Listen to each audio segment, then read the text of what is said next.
Hi, I'm Tim, and this is Revolutionary Westchester's Be Creative. We're getting excited about the upcoming 250th anniversary of the American Revolution by exploring the arts from that time period. Today, I'm joined by Michael Grillo to talk about tailoring of uniforms during the Revolution. Michael, can you tell us about what you have today? Absolutely. First off, have over here, this is the uniform of the Commander in Chief of the Continental Army and, of course, General George Washington. Did you make each of those yourself? I made them all myself, absolutely. How many do you make in a year? It depends on the time. I could probably make 6 or 8 full uniforms a year, maybe 12 if I really push it.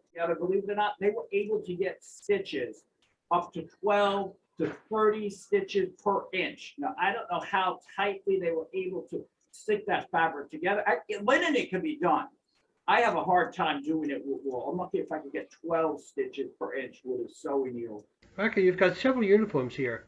Can you tell us how these are used today? Pretty much today, you have other historical reenactors like myself, or people who do historical performances like I've been doing for 25 years.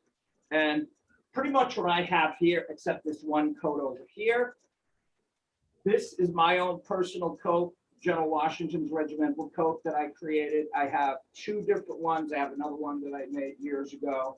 I used to belong to the recreated 23rd Regiment of Foot. So this is Grenadier's regimental coat from that regiment.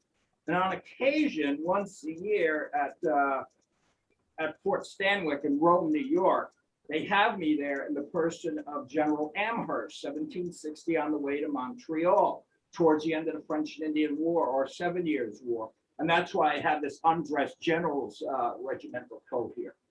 Because in actuality, personally, I own about 24 different outfits.